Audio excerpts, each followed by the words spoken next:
I saw another email coming in through his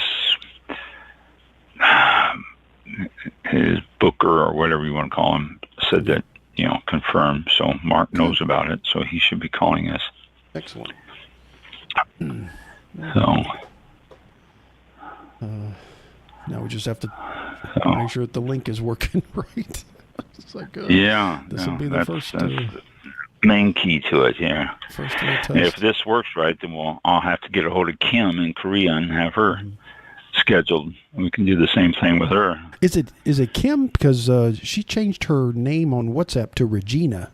I don't know where that came from. Because originally it was Kim. 1 minute and then, until showtime. Thank you. And then when I sent her a message through WhatsApp and said, blah, blah, blah, did you hear from Ron, all that kind of stuff.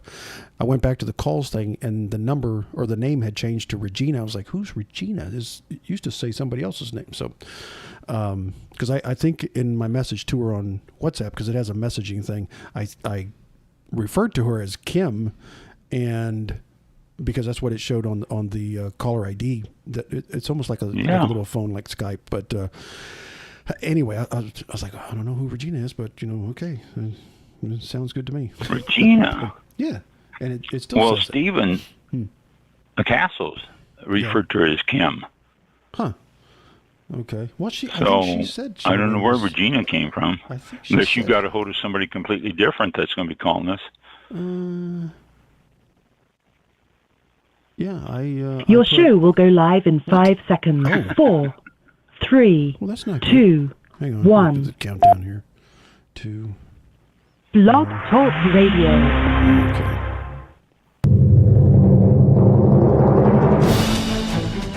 This is All About Wine, the talk show dedicated to the wine industry since 2009. Featuring winemaker, cellar master, vineyardist, and tasting expert, Ron. Basically, what we're trying to do on this program is just trying to educate people and trying to make wine less confusing and more friendly. From coast to coast and around the world. We really have had some neat people on the program. I love that. Post your questions and comments during the live show on our Facebook page at www.facebook.com/allaboutwinebtr. Again, that's www.facebook.com/allaboutwinebtr. And now, All About Wine is on. Here's Ron.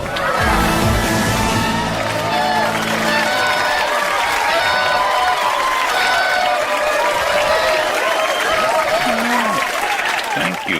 Everybody's all excited and up and ready for a Sunday early afternoon episode, special episode of All About Wine. Yes, it is. And we have, maybe one of a few. as soon as he calls in,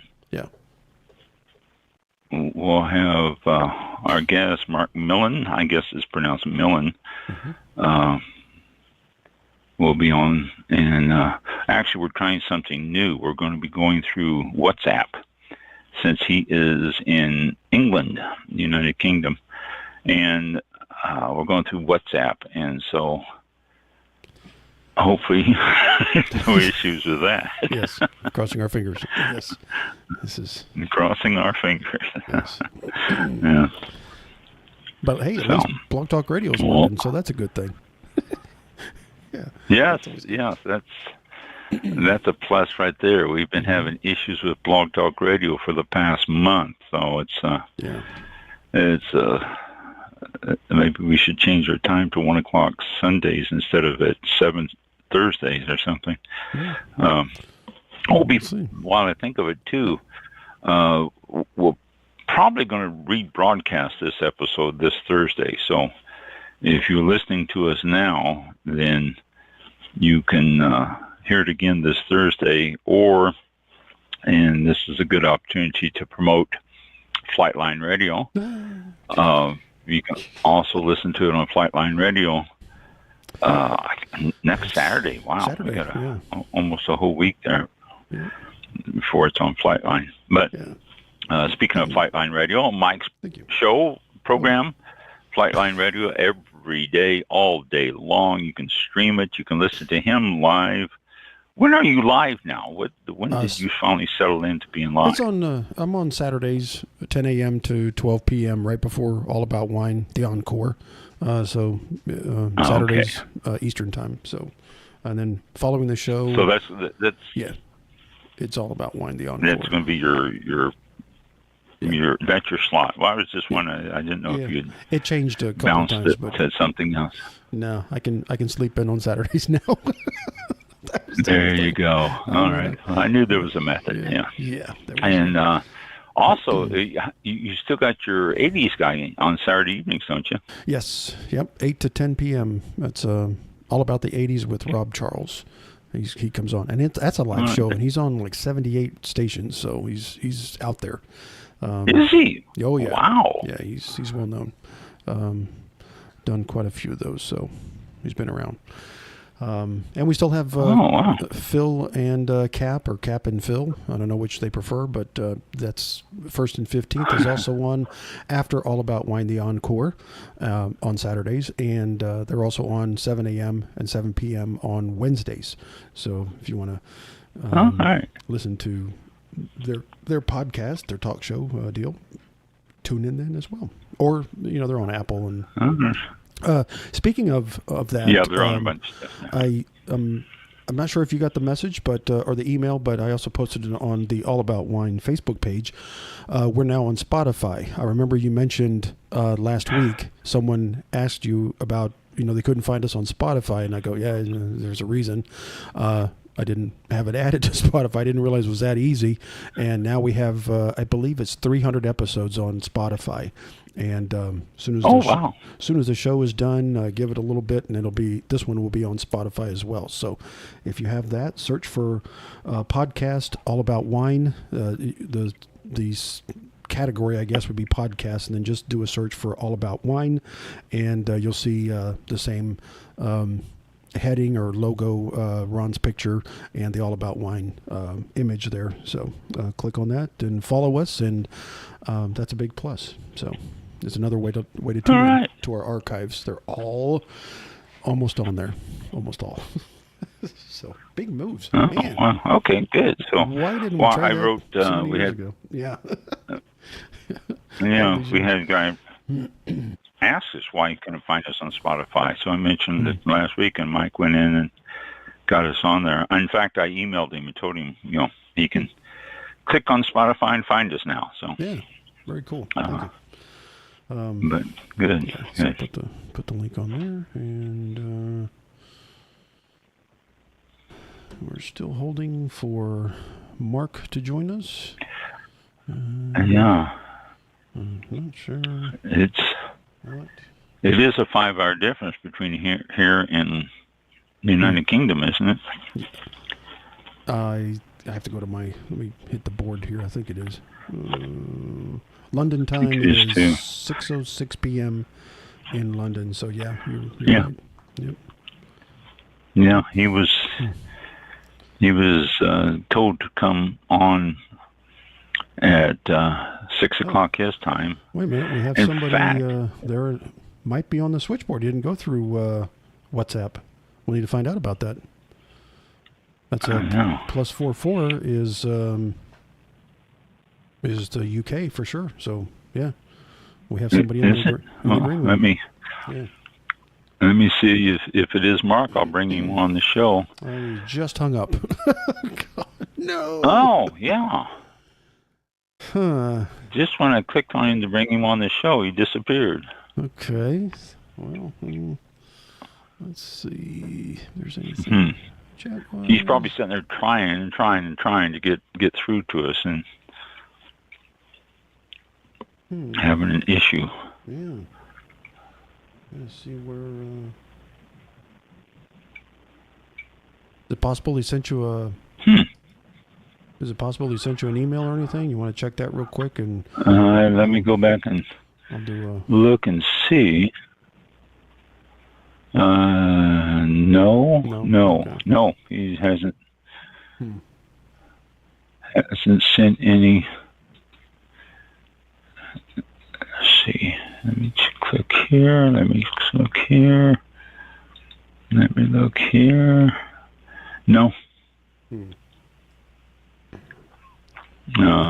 So I want to make sure he's not having a problem with the link for the call. Yeah, no, he. Let's see. Last email I got from him was 4:05 a.m. our time, so that's add 6 hours to that. Was at 10 o'clock. 10, yeah. It says Sunday at 6 British summertime. British summertime. I like that. That's better than daylight saving time. They call it British summertime. Thanks, Ron. I look forward to it. That's the last email I got from him. So. Okay. I don't think he has my. And then I got Tia is his publicist, and she also sent a confirmation too. And so, yeah, they know, they look forward to it, but this almost looks like he's having a problem getting in. Don't have anything here. I don't know why Block Talk Radio would kick it off like that. Okay, let me try something else here.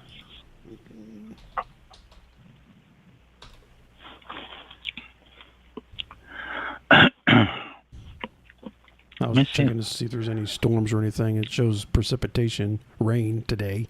59 degrees. That's in London, England. 72% humidity. Oh, that's not good. The humidity. No. Was this Florida? 59 degrees. It's cold. It is. Wow. And precipitation today and tomorrow is a good chance of precipitation.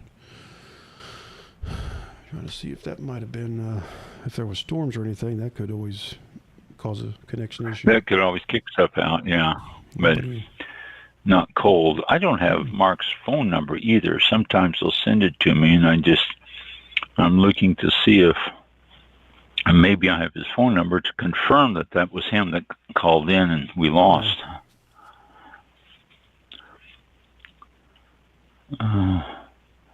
Yeah, I don't have any calls on WhatsApp. Make sure I'm on here. Oh, here. I just got one from him. Okay. He says, trying to connect, but links and numbers not working. I'm here. There's his phone number. Can we call him? Let me see.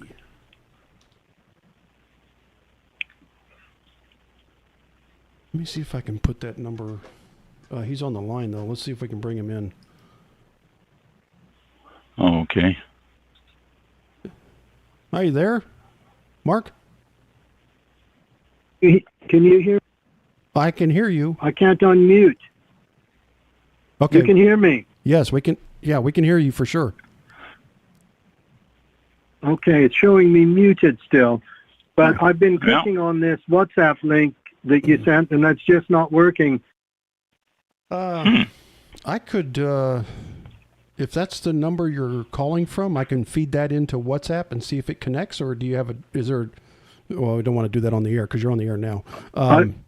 Or that number. I've got WhatsApp on my phone and my computer, so looking forward to our chat, Ron. Sorry about this. Well, we're connected now. Is there an issue anywhere with anything, Mike or Mark? Is there issues any place? I mean, we're talking, we're connected. We can go ahead. I'm happy to. I'm happy to talk on my phone like this. Okay. Okay. All right, we'll do that. Then welcome to All About Wine. Thank you very much. Thank you for having me. Oh, I'm looking forward to chatting. I love your show. Oh, thank you. And speaking of love, I loved your book. I got a preliminary copy sent to me, and I've been reading it. It's fascinating. Before we get into your book, thank you, Ron. Tell me about you. How did you get involved with wine? What is your history up to this point? Oh, it's a long history, Ron. We've got time. I It's was Sunday born in afternoon. Mexico. I'll start at the beginning. I was born in Mexico. I was raised in the West Coast and the Midwest. And when I was 19 years old, I came over to England. I was only going to be here for 1 year, but I met a beautiful young 19-year-old who became eventually we got married, and that was more than 45 years ago. Oh, And my wife, Kim, is a photographer, and we began researching and writing about wine more than 40 years ago. Our first book, The Wine and Food of Europe, came out in 1982. So we've been doing this sort of thing for a long time. We've been traveling around wine country and drinking a lot of wine and learning about wine. So it's been my whole life. Wow. First question, Midwest United States? Yes, that's right. I went to, as I say, I was raised in California, but we moved to Ohio when I was 11 years old. I went to high school in Ohio, and I went to college in Ohio. I went to a small liberal arts college called Kenyon College. Okay. And then deserted the Midwest for England. Well, my mother had by then moved to the East Coast, and I came over to England just for my junior year abroad. Never imagining that I would still be here more than 45 years ago later. Yeah, it's amazing what a cute young girl can make us do. Stay in places we never thought we would. That's right, the power of love. Yes, exactly. And you, well, you've been involved with wine your whole life. Are you? You got all sorts of certifications because of it? Well, I mean, I've written 15 books about wine and food and travel. And the certification I'm proudest of is I am a certified Italian wine ambassador, which is, there are about 380 of us, I think, worldwide now. It's a qualification done through Vinitaly International. So it's linked to Vinitaly, this very important gathering of the Italian wine world in Verona every year. And yes, I am an Italian wine ambassador. Do you speak Italian? I do speak Italian. And any other languages besides? Well, I speak a little bit of Spanish. I wrote a book about Spanish wines, and I speak a little bit of French. My father was actually French, so we've written a number of books about France and French wines as well. But I'd have to say my real love is Italian wine. Yeah. So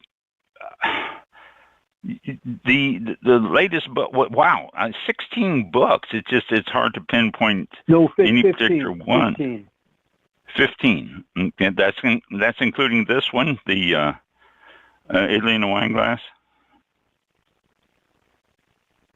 I've lost you, I think. Can you hear me now? I lost you. I'm just faintly now. Can you hear me, Ron? I can hear you very clearly, yes. Okay. You're having problems with me still? No, that's better. That's absolutely fine now. Oh, okay, good. Yeah. Good. So, 15 books, including Italy in a Wine Glass? Yes, that's correct. Okay. And these books have covered, it sounds like, the gamut of wine growing regions in the world.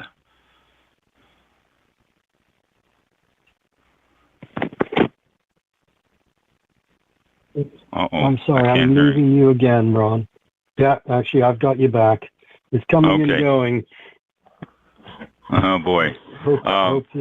Sorry to be so disruptive on your show, but no, these are the we've had issues before. This is nothing new to us. We can stumble through it.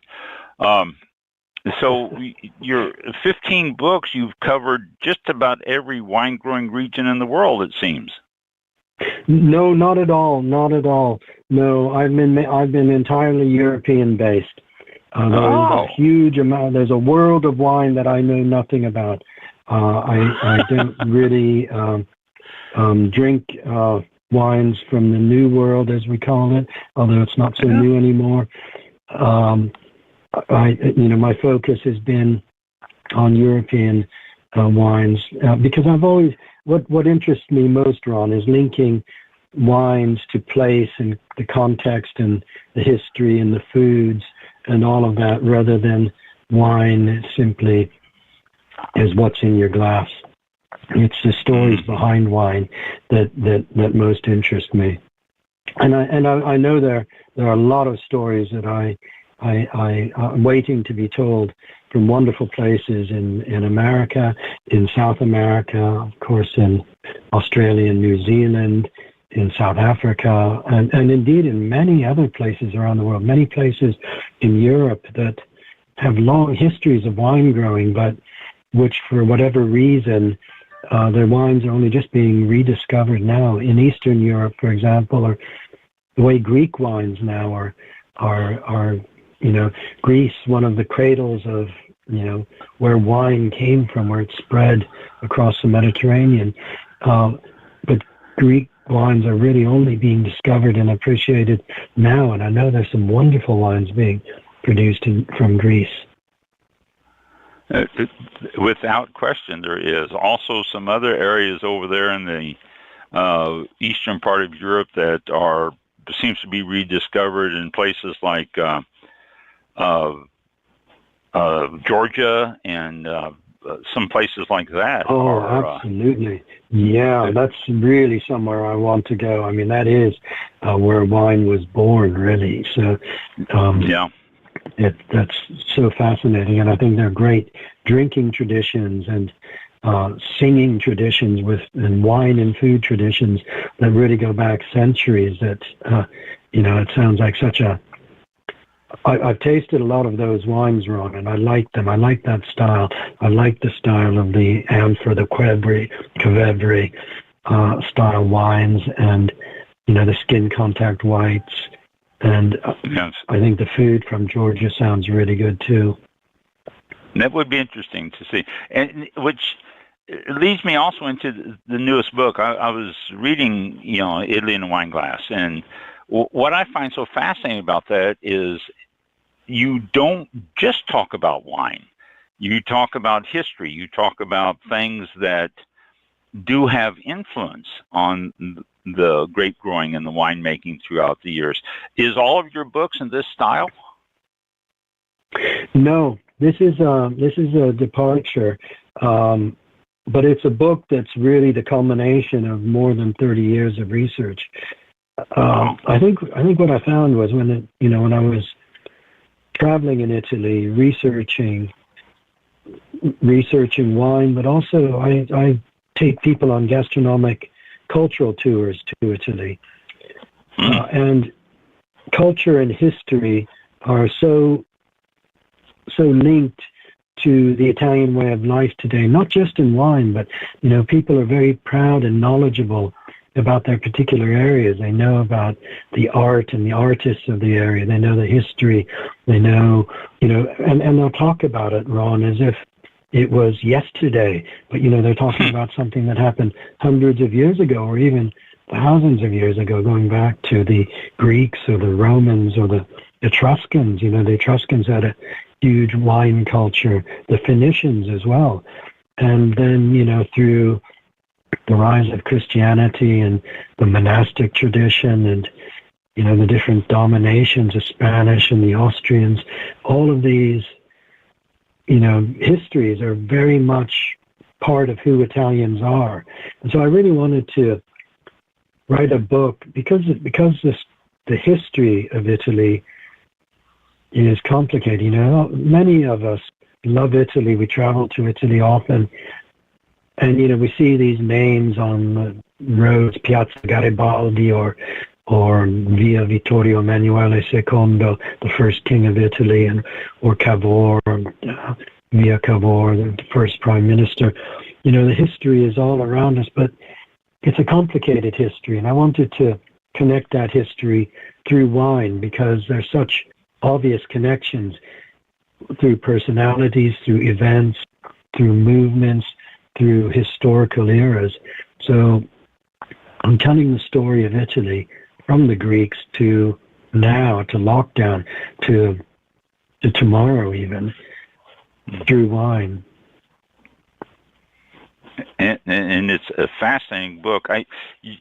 You said you spent so much time researching this. Is where you get your knowledge of the early Italian history and makeup and everything is from your research? Yeah, it's from my travels. I read a lot, and I minored in history. History has always been a real interest to me, and I don't think you can really explore Italy. And we love the Renaissance art, we love the food, we love the Roman remains in Rome, not just in Rome, but I was in Verona a couple of weeks ago, and you walk through the town, and there's the big Roman arena where the opera takes place every year now. You just have this past all around you, and there's a Piazza Dante because Dante, when he went into exile, came up to Verona, and his family are still 21st generation, are still in a villa that his son bought after Dante died in the Valpolicella wine hills, and they're still making fabulous wines. So it's those sort of links that are really so.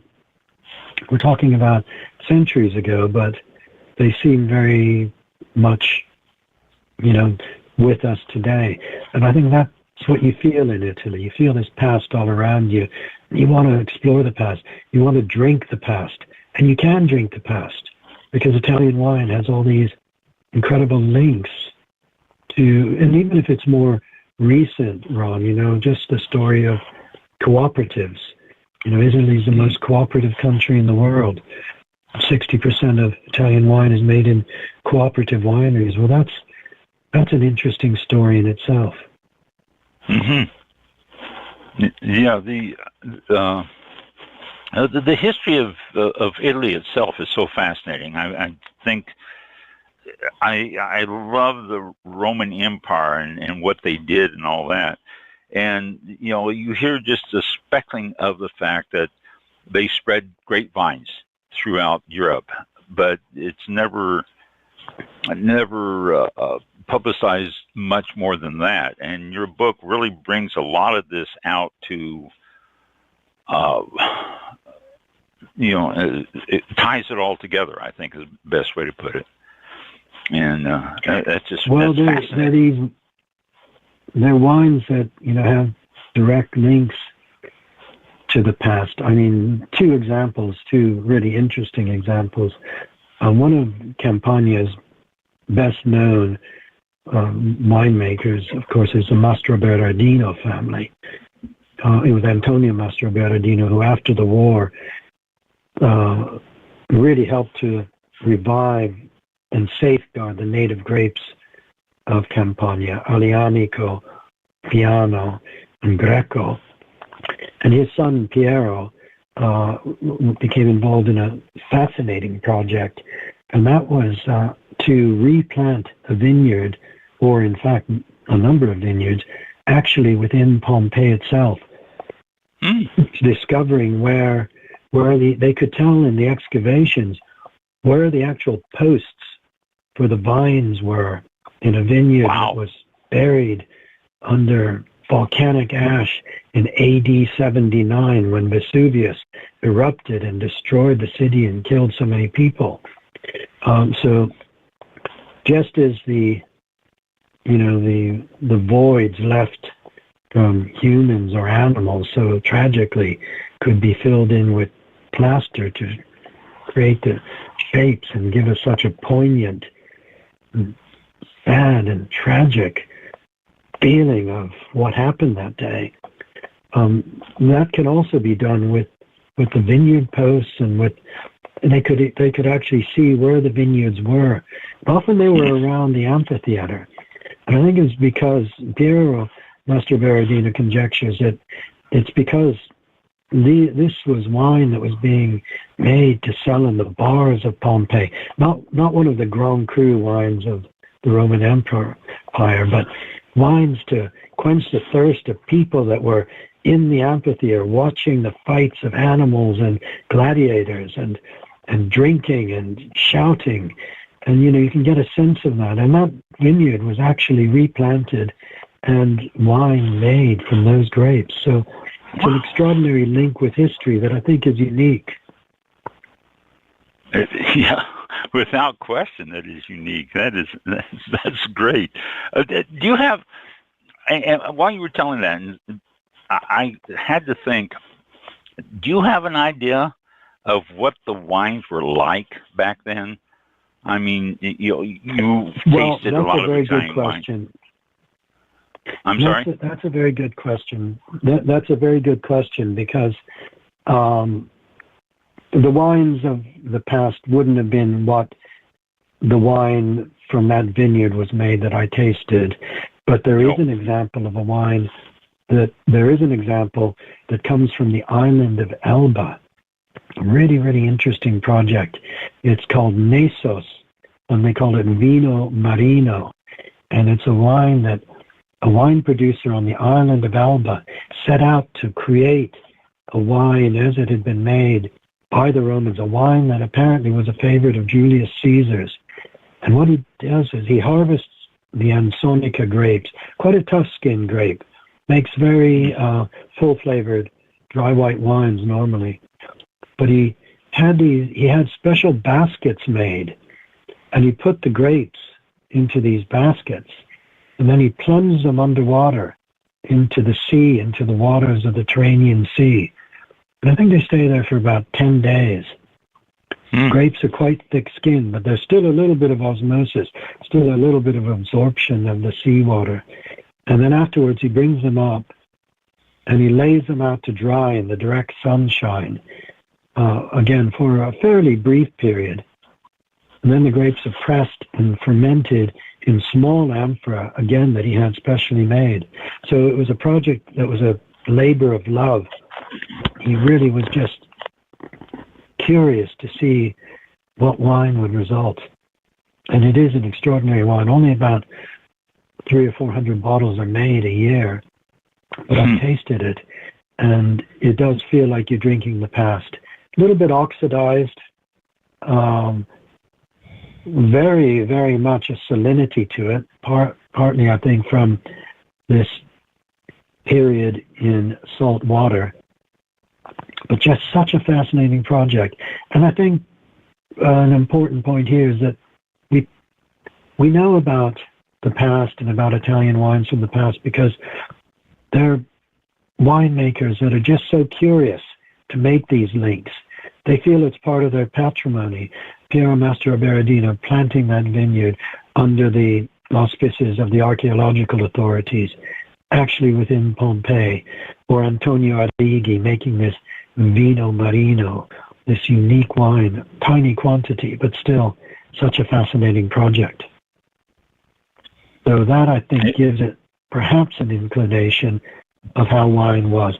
But I think the Roman style was very different. They fermented wines in amphora, as many producers are doing today. And they seemed to like wines that aged for long periods. They would mix wines with other flavorings. They would add seawater sometimes to wines. They would add a number of additives. And so there was an art in mixing wines that, we don't understand in there. So we can't really wholly recreate those flavors of the past. But we can sort of imagine we're drinking the past in some of these wines that are available today. No, I remember reading in your book about mixing and adding all sorts of different things to wines. Was that because they were seeking different flavors, or was that because the wine was so acidic and it needed something to balance it out? I think both. I think you're right. If a wine had some defects, I think they would have tried to correct them, adding chalk or adding various other bits, some of which probably weren't that good for you, to try to correct a wound.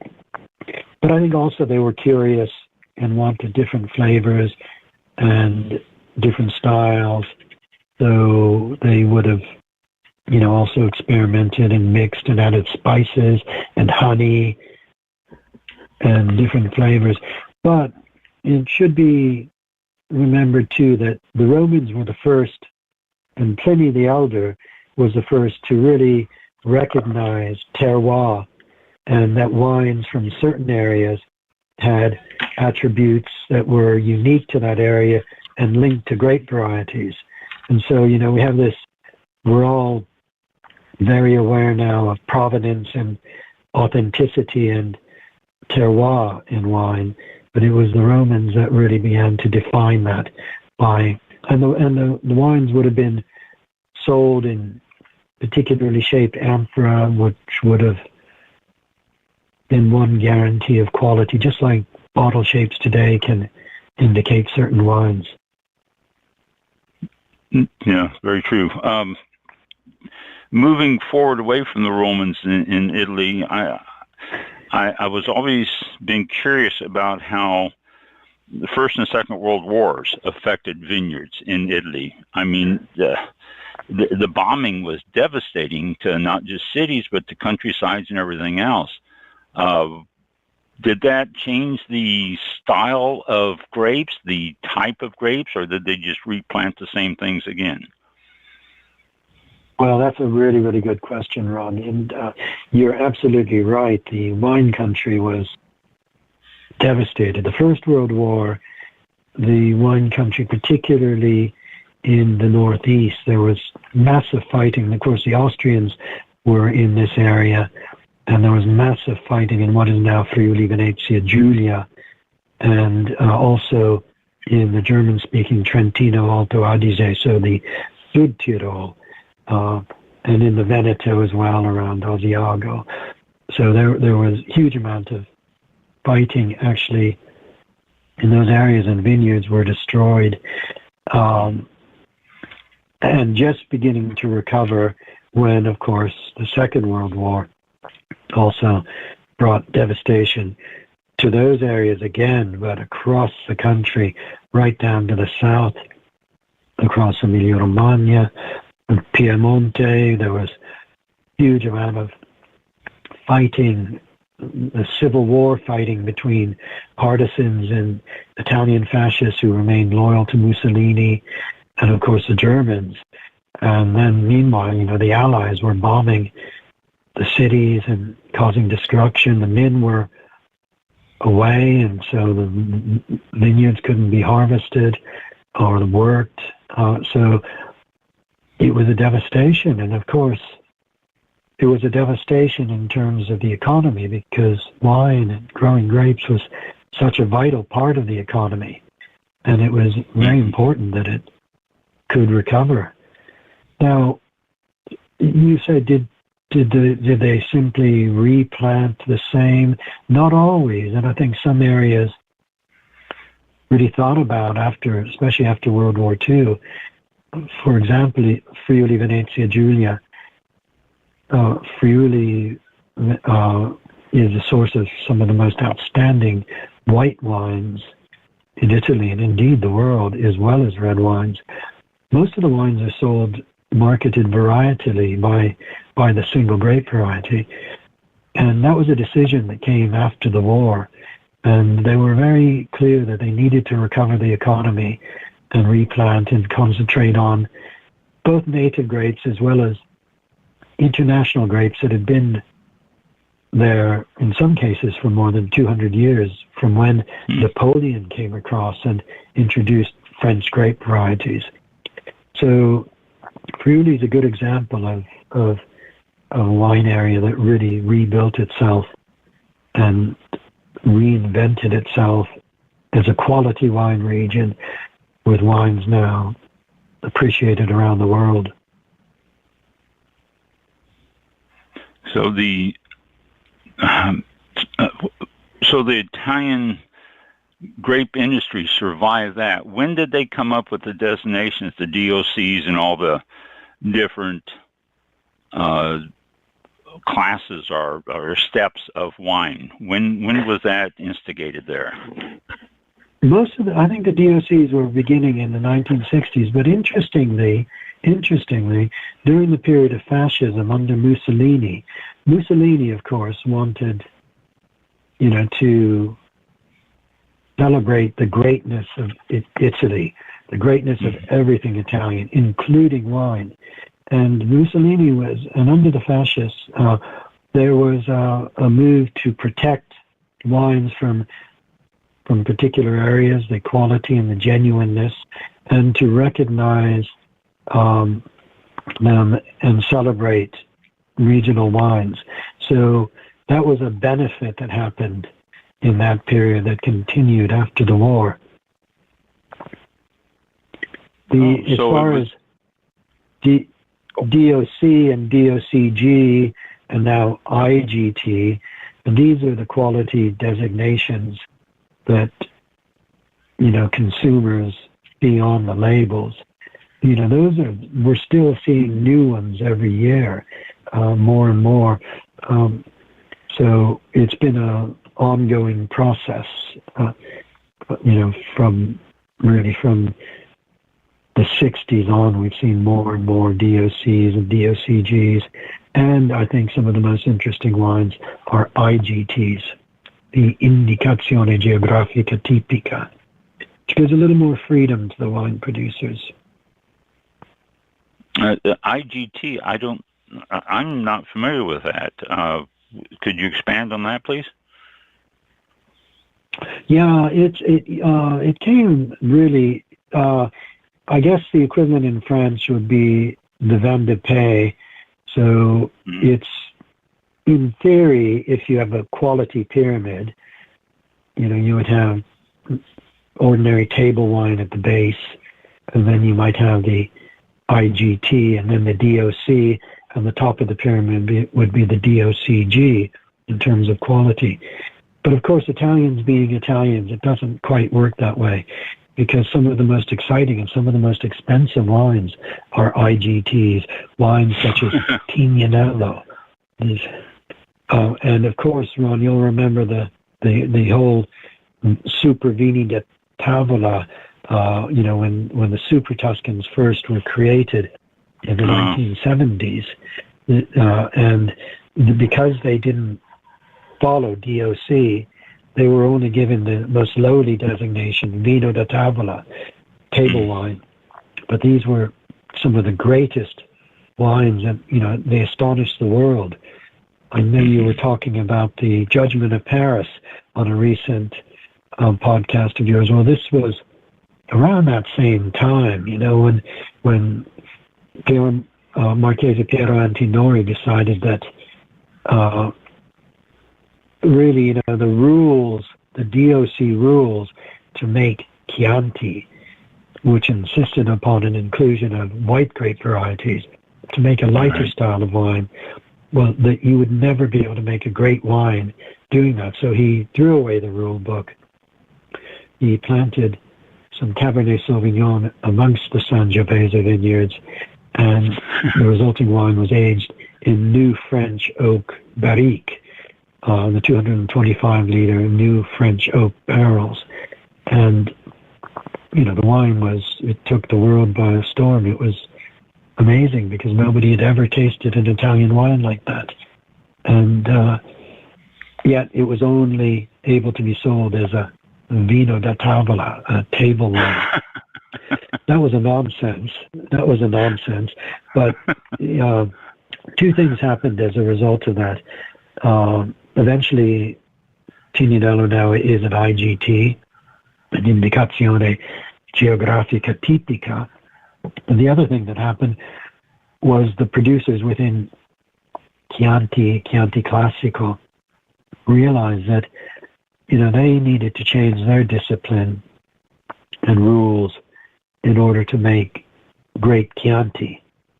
And that happened, and Chianti is now one of the world's, rightly so, one of the world's great wines. Some of the most exciting wines are Chianti Classicos and other wines from Tuscany that have also adapted as the decades have gone on. But meanwhile, these so-called super Tuscans or super vini da tavola now often will mainly come under IGTs. So there's a little bit more freedom of expression, and rather than it being a tier below DOC, it might be, but on the other hand, it might be something really fabulous. Well, it seems to me that using the IGT designation for your wine gives you much more freedom, because as you start getting into the higher tiers, particularly the DOCG, it's so restrictive on what you can do. It's like Chianti, you referred to that. They just expanded it and opened up possibilities on Chianti instead of the strict standards that they had. So the freedom of being able to do... Go on. No, you're right. You're absolutely right, Ron. It has given producers freedom, but on the other hand, a name like Chianti, Chianti Classico, with the Gallo Nero, the Black Rooster, which I'm not sure if you can use in the United States, but Chianti Classico now, they realize that this we do have the potential to make some of the greatest wines in Italy and the world. And so they adapted that DOC and that DOCG, and now their UGAs coming in, which are communal appellations, and Gran Selezione, which is the top of the pyramid, single vineyard, 100% Sangiovese, from, some of the best producers. So great wines can be made within that discipline, within that DOCG. But then on the other hand, those that choose to make wines outside of that, perhaps introducing, more of a Cabernet Franc or Cabernet Sauvignon than is permitted within Chianti Classico, or making a pure Cabernet Franc in the Chianti vineyards, then they can use the IGT. So you're right, there's more freedom, but also within DOC and DOCG, huge possibilities to make great wine as well. And it also gives you the prestige of having the DOCG designation, I suppose, is getting in the higher ones. Absolutely. Chianti is an historic name. For centuries, that name has existed, and that name now rightly has the prestige that it deserves. And Go on. No, you go on. I've talked about on the show before about the Chianti and Chianti Classico and how the new rules give it more of a standard to live up to than the previous rules. I mean, they were sort of watered down, I think, and they've caught up with the prestige that Chianti Classico has. Yeah, absolutely. The rules are strict. The wines are outstanding. You don't see them in the bottles with the straw covered, the fiasco, the flasks that, No. you would used to see in trattoria. You don't see that anymore. These are serious wines that, they sell for premium price, deserve to. But, Ron, some of this, going back to history, comes out of, events that happened in Italy. For example, there was a extraordinary form of agriculture in Tuscany called the mezzadria. And it was a form of sharecropping. And so a landowner would maybe have a number of small holdings, and each family would have a house, it's called a casa colonica, little house, and they would have a patch of land. And on that land, they might grow a few rows of vines, a few rows of olive trees, some vegetables, some fruit. They'd keep a pig and chickens. And mezza means half. And the system was that half of that produce would go to the landowner and half could be kept by the mezzadro, the tenant farmer, and the sharecropper. And this began the 1200s, I think. And it was only phased out in the 1970s. So it was so successful, it lasted for 800 years. And it literally shaped the landscape itself. So, there wasn't monoculture because these farms, these small farmers needed to have this mixed, it was called promiscuous agriculture because it was mixed. And, it was only from the 1970s on, there was an exodus from the land when the system ended. The places were abandoned and people moved in, foreigners moved in, they brought new ideas, they were ambitious to not make any old ordinary wine, but to make great wine. They had money. And holiday makers started coming. The English discovered Tuscany, and they called this area Chianti. And, it was a transformation of a land, but also it was a transformation of the wine. And, under that old sharecropping system, the goal was to produce as much grapes, as much olives, as much fruit as possible to get the most, not to go for quality. And that quality could only happen under a different system. So history is very linked to the evolution of that wine, Chianti. That reminds me a lot of Portugal and the port regions in the workers, the little farmlets, and working for the big landlord. Same principle there over the centuries. Is that right? I didn't know that about Portugal. That's fascinating. It's the same. That they had little small farms that would work for the cooperative and make port through that in different areas and all that. A fascinating story. I'll let you look into that, pursue that. But I talked about that a little bit. I wonder, Ron, if that's why. I wonder if that's why now we're seeing so many really exciting new wines coming, table wines, not port, coming from the Douro. There's some fabulous reds as well as whites. And maybe it's because, as you say, those small growers, rather than selling their grapes to the cooperatives, are now making the wines themselves. Is that what you discovered? Yes.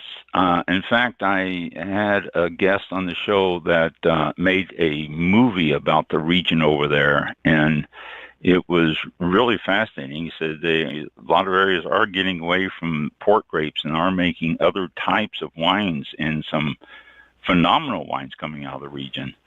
I tasted some. Oh yeah, they're wonderful. One thing that he did say, and I was sort of saddened by the thought of it, but he said that the Douro region has been discovered to have a tremendous amount of lithium in the ground. And lithium is, we all know, the main ingredient on the batteries that are being made now all over. And it's a big deposit in the ground over there in the Douro region. And he said quite a few people are being concerned about the future of the area and the grape growing because of the lithium. So He just threw that out. Because it'll be more profitable. Because it would be more profitable to mine the lithium. Oh my! Yes. Goodness. So that would change. Beautiful. It's sad to think what might happen. I just hope that it doesn't, but it's sad to think what might happen because of that. So, in the Portugal or in the Port region. So he mentioned that, and I thought you might be interested in that yourself. Definitely. The future of Italian grapes, as is everywhere in the world, we are warming up.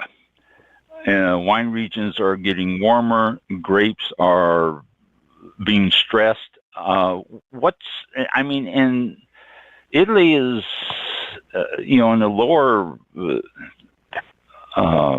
area there. I mean, you're looking at quite a bit of warmth, especially coming around the waters and stuff like that. The waters are not cooling the areas like they used to. What's the future of Italian wines and the Italian grapes? Well, that's a really good question. Every wine producer I speak to, it's a subject that comes up, Ron. Oh, yeah. You can't deny climate change if you drink wine or work in wine, because, we see it in the wines we buy, the way the alcohol levels have got up and up. Wines that used to be 12%, they're 14%, 14.5%. It's very high. And it isn't just the increase in temperatures, 48 degrees in Sicily last summer. Massively hot. I don't know what that is in Fahrenheit. It's about 103, 104. Yeah. It's really, really hot. But it isn't just the temperature, Ron. It's the weather patterns that have changed. So, the Alps, much less snow. And snow in an area like Barolo is very important, because those vineyards, snow is good because those chalk vineyards, that allows that moisture to percolate drip by drip slowly through during the winter months and create a reservoir of water for the hotter summer months.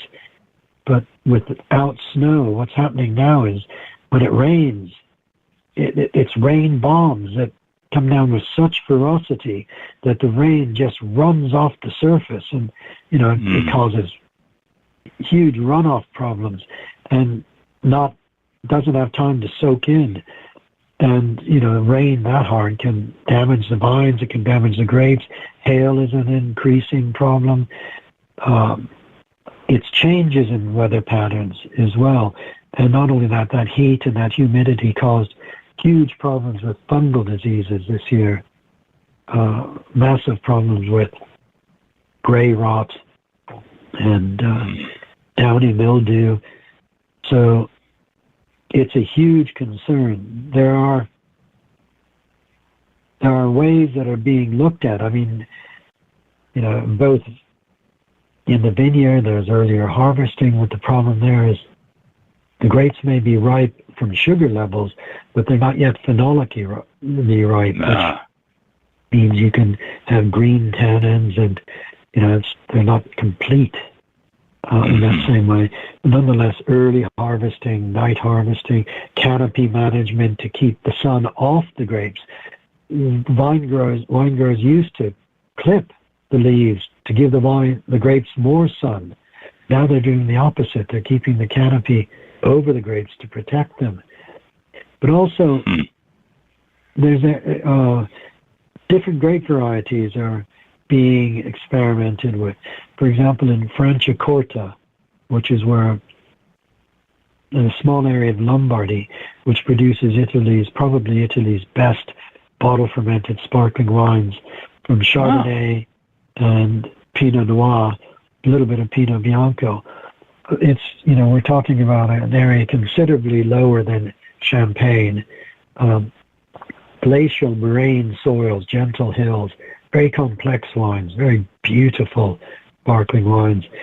But to keep that freshness and acidity, they've returned to introducing an ancient grape variety that nobody's ever heard of. It's called Herba Mat.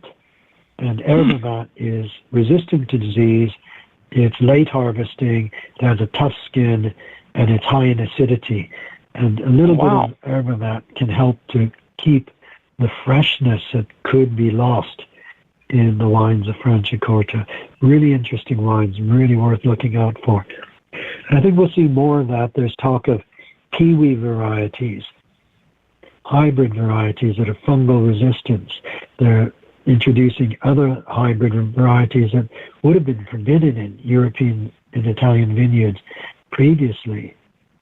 And there's talk about something, a very controversial subject, which is gene editing to help grape varieties be more resistant to fungal disease. Not gene modification, gene editing.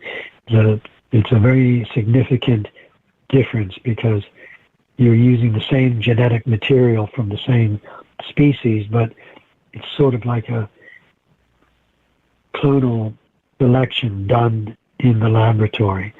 Now, I discuss this in the book. It's a subject I'm uneasy about, but I've spoken to scientists who believe that this can help to control fungal diseases in particular.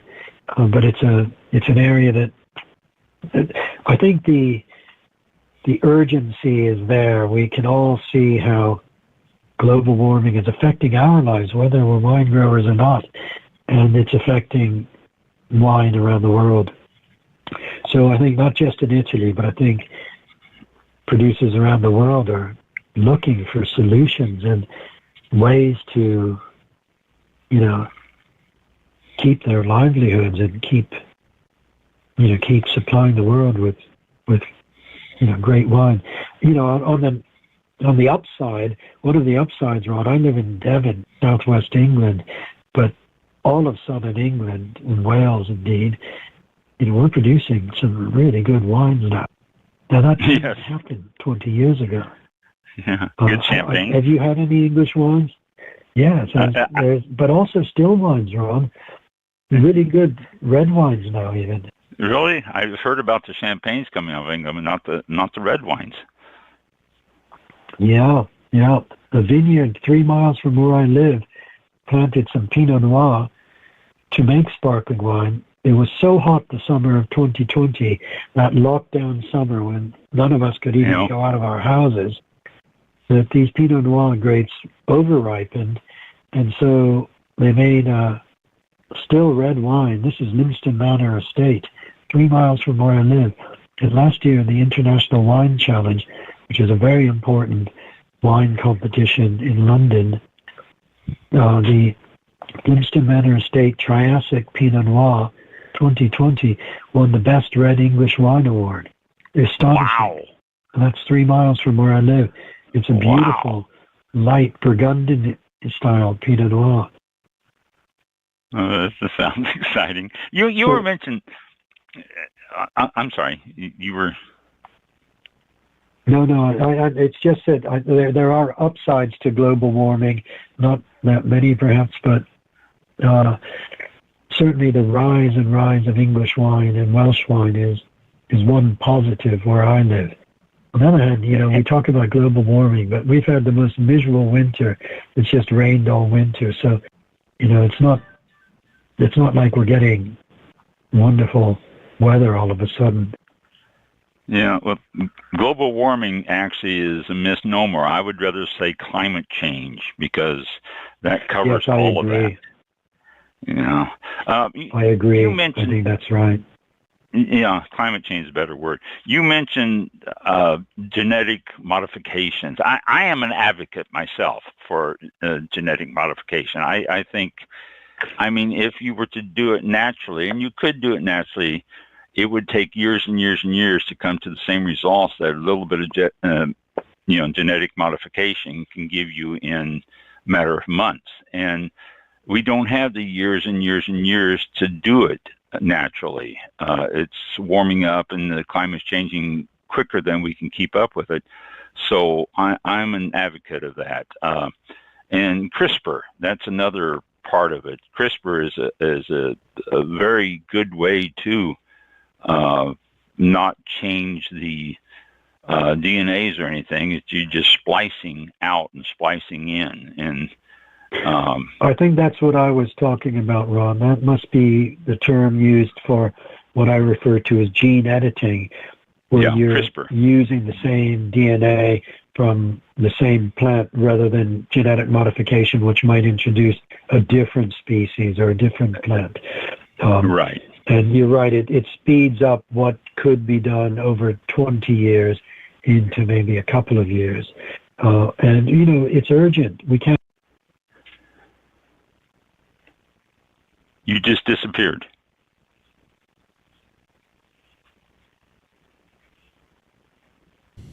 If you're there, Mark, you just disappeared. I just lost you.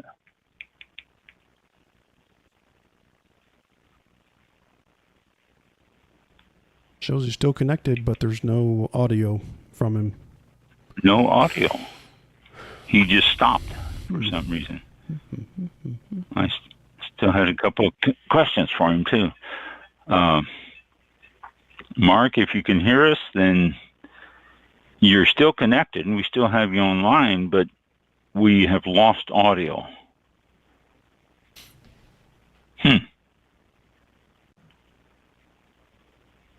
Well, hate it when that happens. Yeah. No, I don't know. Just for some reason, something happened there. Well, Mark, if you can hear us, and you're still there, so you should be able to hear us. We can't hear you. And so... oh, that's strange. There you are. Yeah. If there's anything I can do here. Now you go. Oh, there. Just keep tapping. I can hear you. Have you can hear me. I can hear you now. What happened there? I don't either. Oh. You were still online, but you just stopped right in the middle of a word there. So. Oh my, that's funny though. Yeah, it's electronics. What can we say? Yeah. Another question. You're hearing a lot about biodynamics and organic and all these movements and regenerative and all that. But you hear about them, well, since we're living in the States, we hear about them here, obviously, and we hear a lot about them in France. Is that becoming an issue? Is that becoming a fad in Italy, this biodynamic and regenerative and all that? Or do you know? Have you heard? I would not call it a fad. I would call it a very important element of viticulture in Italy, more so in some areas than in others.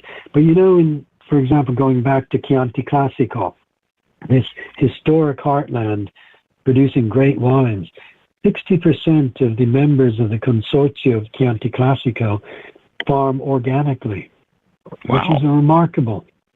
If you go back just 20, maybe 30 years ago, virtually nobody was. Badia Coltibuono was one of the first early pioneers.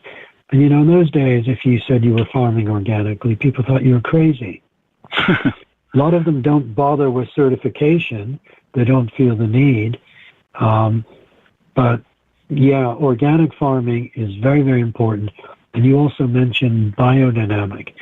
Now, biodynamic is, again, if we go back 20 years, Ron, and you'll know this, people thought that, you were crazy if you were farming by the moon and the alignment of planets. And if you were going to bury some cow manure in a cow horn and put it in a cow horn and bury it underground and then dig it up and then water it down and make a tisane that you water the vines with. That's exactly what they do. And what? People laugh at it, but they're not laughing now because they're big, important names that are using these methods and making the most fabulous wines. So biodynamic, organic, and also just a more sustainable approach to viticulture, to winemaking, are all really vital in the Italian wine world today. Producers are very keen to when you meet them, the first thing they want to tell you, they don't even tell you about how great their wines are. They tell you how sustainable they are. You know, it's an important part of, you know, most producers now really do feel the need, even if they aren't organic or biodynamic. But as far as organic and biodynamic, great wines are being produced. I was just judging in Verona in April at a very important wine competition called 5-Star Wines and Wines Without Walls. And it's pre-Vinitaly, this giant Italian wine festival or fair exhibition. And we judged, there were, I think, 60 judges, and we were judging over 2,000 wines. But I was in this year in the Wines Without Walls section, which is organic, biodynamic, sustainable viticulture. Mm-hmm. And we had such a high standard of wines. The wines were just brilliant, and they weren't funky and weird or anything. They were clean. If you know, you really wouldn't have told them apart from conventionally produced wines. So yes, organic, biodynamic, regenerative, sustainable, very important in Italy, and some really, really good wines being made. Good. That's good to hear. Mike, do you have any questions or any comments for Mark?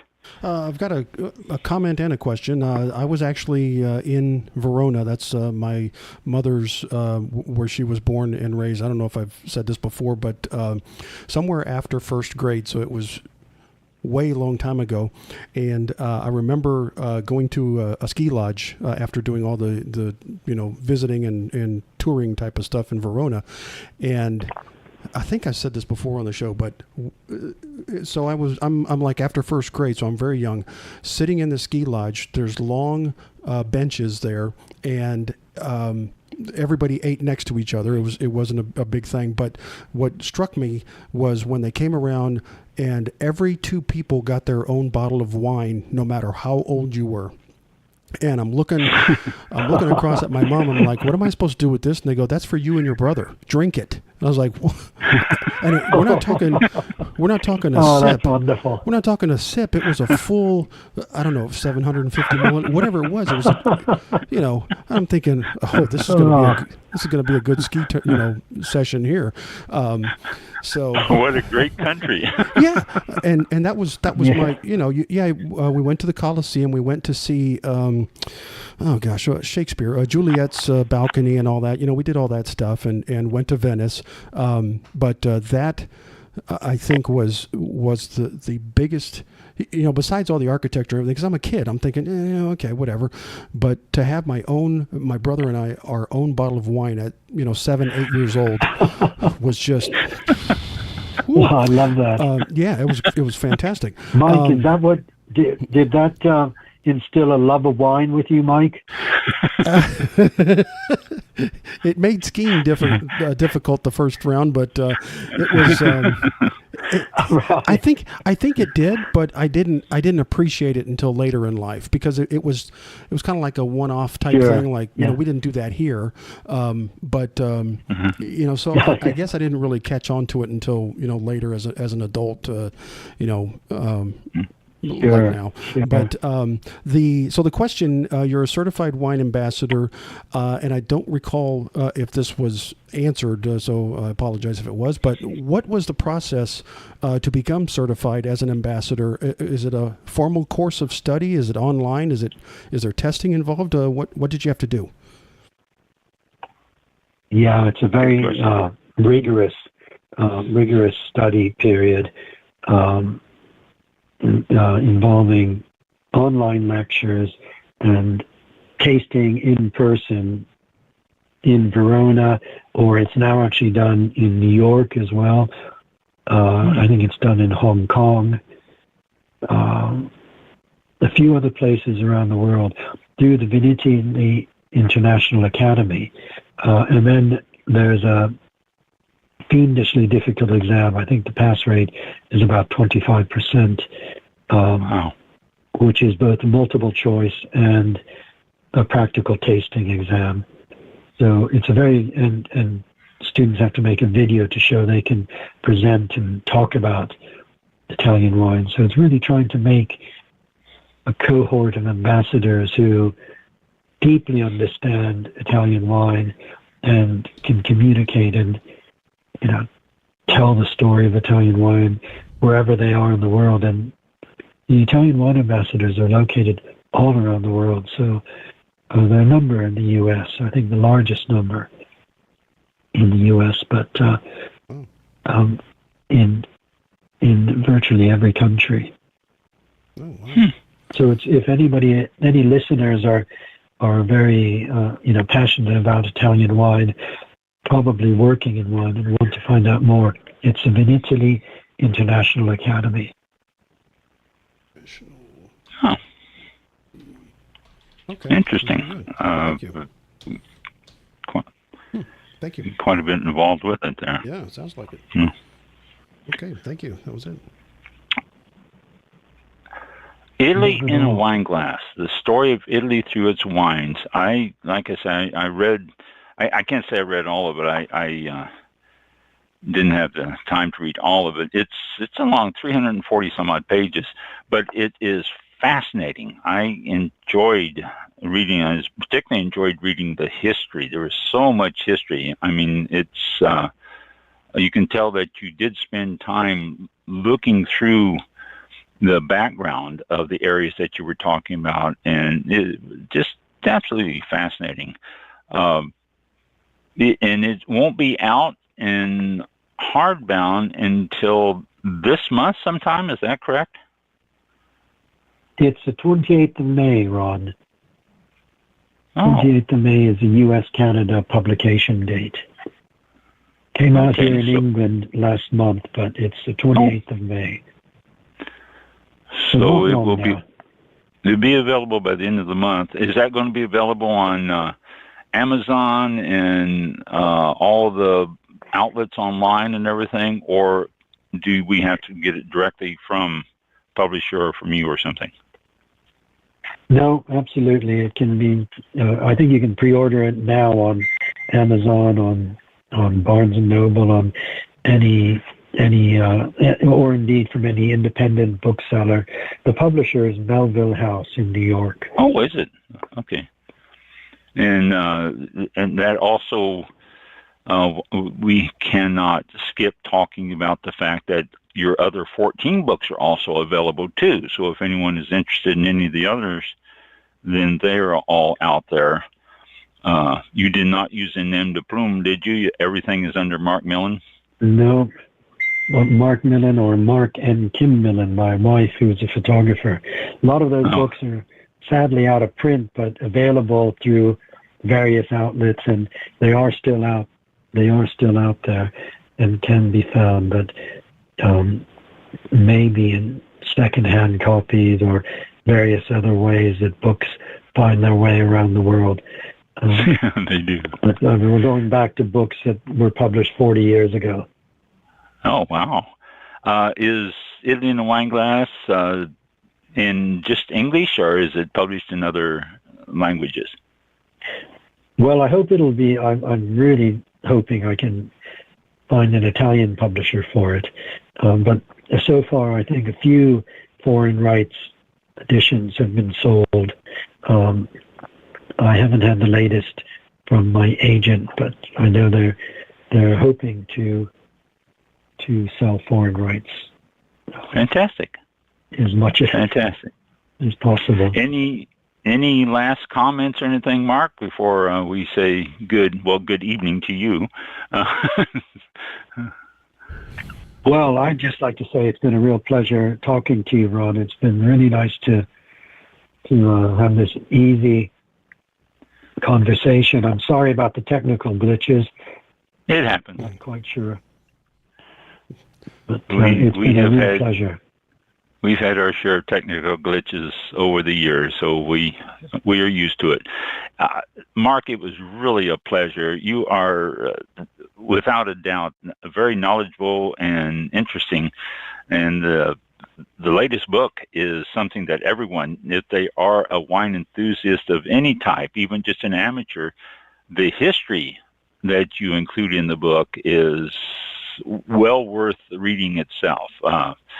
So thank you for being on the show. Thank you for taking the time to join us. And the next book you write about Portugal and the wines there, come back on the show and we'll talk about that. Thank you. I'd love to. I love Portugal and I love Portuguese wines. So who knows? Yeah. Thank you, Ron. Thank you. Thank you, Mark. Thank you. Have a good evening. Have yourself a good evening. Okay. All the best to you both. Bye-bye. Thank you. Bye now. Thank you. Okay. Very good. There we go. All right. Yeah. It just the book is fascinating. They sent it to me online.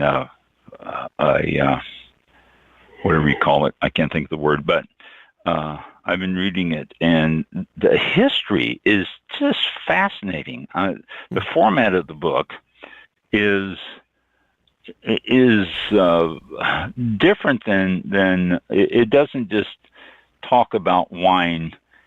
It talks about the history of the area and stuff like that. He'll go through an area and talk about an area, and then he'll say the wines of the area, and he'll talk about the wines of the area.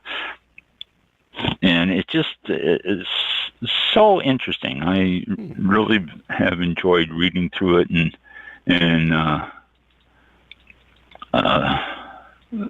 finding out the information on it. Let's see, let me see, find an index here. Oops, I went too far. Find an index. I can give you some of the topics of the book. And let's see, there we go. Contents. Ooh, boy, this thing jumps. I'm gonna. There we go. Tower power, unification, nation building through the stomach, heroic wines, wars and wine, just different topics. But it doesn't just talk about the wines; it gives you the history, the triumph of Christianity. I highly recommend it. Anyone out there who has any type of desire to know more about Italian history and Italian wines. No, we have a phone call. Oh, no, that's yours. No, it's I talk for a few minutes. I'll be right back with you. Okay. All right. I'll be right back with you. Okay. So the show will be, this show that you're listening to right now will be repeated on Thursday. We'll put it on Flightline Radio. You can listen to it anytime on Blog Talk Radio and on social media, so it's available there all the time. And then it'll probably be repeated on Saturday as well, so next Saturday, so at the usual time. And okay.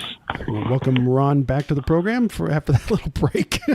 Here he is. Yeah, well, no, a very good friend of mine passed away a couple of weeks ago. Oh, gee. And they are having the celebration of life for him today. Mm. And that was his wife calling and asking me if I was going to be coming. So that's why I wanted to answer it. Otherwise, I would have ignored it. But I definitely. So I just wanted to tell her I was. Basically, I just told them that this will be repeated on Thursday. Probably won't do it on Blog Talk Radio or social media because it's there now. But on our live feeds, definitely we'll do it there. And then, of course, it'll be on Spotify. Yay, we're on Spotify. Somebody's asking about it. Yay, Spotify. That was easy enough. I don't know if they do live shows. There was, I think they only do recorded. I'll have to look into that possibility, but all right. I don't think they do live, but I'll check into that just in case, so we can feed it there as well. I don't know. I know there's a few that do, but because Blog Talk Radio is kind of iffy right now, but we'll see. Went through that. It's hit or miss. Refer to April, and you can get an idea of lost 2 interviews. Well, we postponed 2 interviews that we had scheduled. So so tune into this show next Thursday, which will be May the something. Oh gosh, what is it? 9th.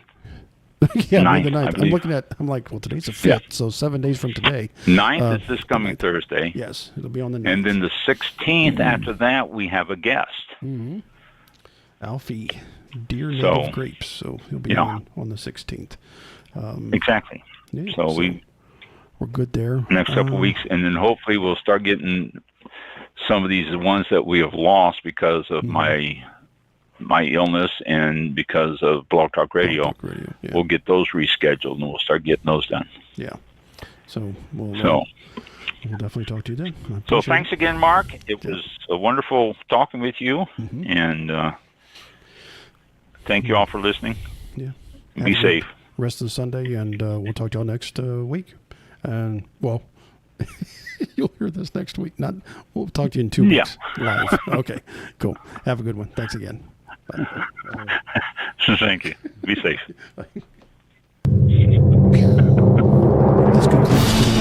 This concludes tonight's broadcast of All About Wine with your host, Ron. For show information, links to All About Wine on Twitter and Facebook, or to be a guest on this show, visit the show website at www.allaboutwinebtr.com. Archived shows are available for download on iTunes or on our show page at blogtalkradio.com. And on Spotify. /All About Wine. Thank you for listening. Drink responsibly, and we'll see you next time on All About Wine.